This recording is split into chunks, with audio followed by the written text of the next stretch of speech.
The agriculture sector of Rwanda has played a tremendous part in improving its economy over the years. Employing over 70% of the nation's population, the industry contributes greatly to foreign exchange earnings. Welcome to Doing Business in Rwanda. In this episode, we're traveling to the most successful chili farms of Rwanda to meet its founder and young self-made millionaire. Stay tuned.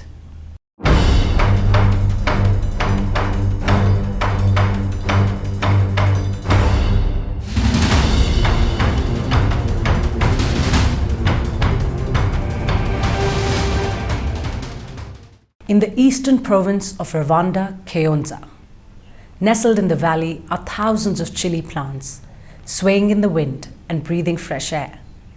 Green chilies dangle from each of them, a product of Rwanda. Unknown in the global export markets only a few years ago, has gained substantial popularity worldwide. We met with the founder of Gashora Farms, Diego Twahirwa, to learn about his curious insights on penetrating saturated markets and finding his foothold as a young African entrepreneur. So there is murmur that chili could be the next most expensive trade commodity of Rwanda. Would you agree? I will agree because when we see the top export crop we have right now is coffee and tea, and when we look at worldwide, we don't have competitive advantage compared like the Brazil, the country like China for tea, but Rwanda we can have the competitive advantage for chili because first of all labor. There's no technology to remove the stalk on the chili. It has to be made by hands. So all these things show like. We have this competitive advantage of the climate, the labor, the government support, which is always here for us in the process. So I think like we have everything to make this chili be the top crop to be exported in the country. How did you compete with these businesses that were already veterans in the industry? And what was the USP of your chili? The thing is that it helped us to understand the sector. And by understanding the sector, we could see now what is the gap and how we can penetrate in the market. The thing we've seen that this chili, first of all, it has a big demand. We've seen like when you see currently the current global demand is about 5 billion tons and the current supply is about 3 billion tons. That means like there is a gap of 2 billion tons. That means like this chili have the demand. And when we compare with ourselves with other players like Indian farmers, Pakistan or Sri Lanka, so we do have kind of competitive advantage when we compare ourselves with those other players. Like the climate, our climates allow us to produce the chili the whole year round. We also have kind of the labor available. So some other countries we find the labor is very expensive and it doesn't allow them to compete with those people who have affordable labor. Another thing which we do have is kind of our land. So we do have kind of virgin land which doesn't require us to spray different chemicals. So and some of these big player or client, they prefer to source the chili from us because they believe that we can give a product which doesn't have chemicals and which is still, and for them it's also an alternative supply because other countries they can't supply the whole year round because of the climate. If I could take you back, what kind of mentorship did you receive and from whom when you were starting out and just growing the chili in Rwanda, from turning from a farming business to going into processing and production and then eventually exporting a final product? Yeah, I think for me, the first mentorship we got is from our government. Different institutions like RDB, Ministry of Agriculture, the institution, they have kind of a program support the youth. I remember even in 2015, the government of Rwanda, through other partners, they created a forum of all the youth doing agribusiness. And the purpose was to help to understand, first of all this, the challenge from all this youth who are in the business, to also kind of make an umbrella where the government can channel all the opportunity, all the mentorship in one channel without, because I think before that anyone could, the youth were scattered, and I was the vice chairman of the other forum, they used to call it Rwanda Youth and Agribusiness Forum, which is still there. And with that I can say, with that government support, later were some private sector or NGOs, I would mention like USAID, they gave us kind of some grant. And a part of the grant, the part of that was also the mentorship program, where they will link you with mentors, where they will pay you some of the training, where you meet people who will help you in finance. You know, when you're starting business, you're doing everything on your own. You're the MD, the crop production manager, the export logistics, so you do everything. So they teach you how to have some basic information for your value chain. And like I would say, USID, DFID, ITC, so all those people are part of the government to give us the right mentorship to keep growing. Well, the 2024 target set by Rwandan government is to reach agricultural exports, take it to $1 billion. What have you learned from your experience? Would there be some policy introduction that you would say, or a reform with respect to small land-holding farmers, which are many in Rwanda? What could the government do for them from what you've learned from your experience? I think what I've seen, like the Rwandan government have done a lot, because I say this because I try to see how I can get the production in other countries. When you visit other countries, you find even they don't have kind of policies, even infrastructure. However, in Rwanda, we do have kind of infrastructure where you see, I would say like in 7 districts of Rwanda, the government has put the infrastructure for irrigation, for storage, and I think the people in those schemes, they are getting kind of some support in terms of technical support.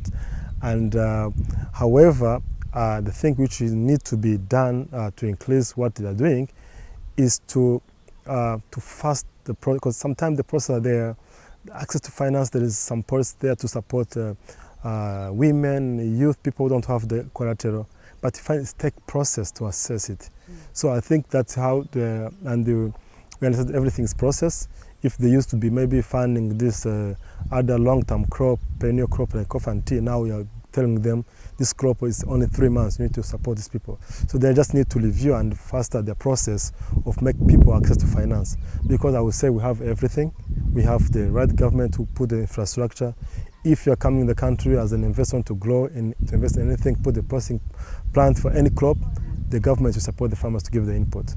However, this kind of process only is to access to finance and make, because the policy is there. There's some money in the development bank, the BDF, all that there, but the accessibility has to be faster so that people we can move fast than not going like slowly. What kind of role would your latest biggest deal, the $500 million in 2019 over 5 years, how is that going to impact your goals? I think even when I see, for example, in my division where the government has the target to export of 200 million USD per year, and myself I have more than 100 million contracts. That means like together with the government and to grow, we can play a big role in that value chain. So, and the more we stick and stay on the market to show the capacity of supplying, the more we get, the more deals, the more we market. So we may think like even we can get up to 500 million contract if we manage to make the first one successful. So we have the capacity, we'll be bankable, we'll be sure like we have the stake in we have market share in the world. So we are sure we can get more demand.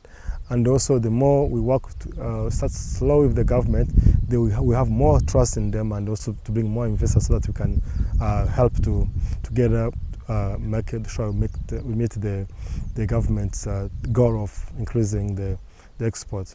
What would you suggest, again from your own experience, a raw product, a raw crop versus a processed product? What kind of difference do you see in revenue, growth of a company when that shift is made? I think it's all good to have both, because some country they have a big technology or advanced technology to do something which we can do right now with the chili. It's good when we combine like supplying the raw, but have the plan also having the value addition. I would say like today we did when I say like with a company we export fresh chili, processed, then dry chili. Maybe later, like 5 years, with my partner, this client of ours in China and maybe India, make a plant here in Rwanda so that we reduce this cost of export, logistics. But it's not only finance. It's take the process. We need to be sure that we have enough production, because you can't put this plant when you don't have enough supply. This country, they're importing all over the world. Their country is, like we said, China is #1 producer of the chili in the world. So to go there, it's not only we get only technology or the market for that. You only have also to be sure of the production. That's why I said, like, it's better we start to stabilize the production, then have a plan how to also to do the value addition, because it's very important to add value and it's more sustainable. Going forward, what is your goal? My goal, first of all, is to ensure that I meet my market demand. That is extend the production in neighboring countries, Africa, because the way you deal with China is they call you, you're coming from Africa, and also they consider like a one country. And ourselves, we took advantage. We tried to talk to some other countries how we can expand the production in the country. When we ensure that they have enough production, we can now go to this extraction process. But we're now, our first goal is to stabilize, meet our market demand for the production. At the same time, we have our brand of chili oil, chili sauce. We need to make sure this brand are known and sold everywhere in the good chain of supermarket. One message, if you had to give out to budding entrepreneurs in Rwanda venturing into the agricultural sector, some 3 key points, what would you give it to them? The first one, the right client or right buyer. The right buyer will give you the right technology or the right input to use. If you have, and second one is to start small and you learn all the process, because sometimes you have all the finance, big land, the client, but the area where you're going to produce the chili, they don't have labor. So it will die in the farm. Better start small, and again, the last one, never give up. All the business, they will have process, the difficulties, but if you keep the business, if you even become an expert, you can even give the consultant services. So never give up. First of all, if you're going to do agribusiness, get the right buyer and start small and don't stop. Like, keep growing and keep persisting. During this interview, Diego spoke about the mentorship he received from government agencies and the following trainings with the veterans of the industry abroad, being his guiding light through his journey. A student of the University of Rwanda, he's one of many dreamers, young entrepreneurs that are on their way to building successful companies across sectors. So if you are one of them, we hope this episode inspired you to turn your ideas into reality. You were with me, Ridhima Shukla. Thank you for watching.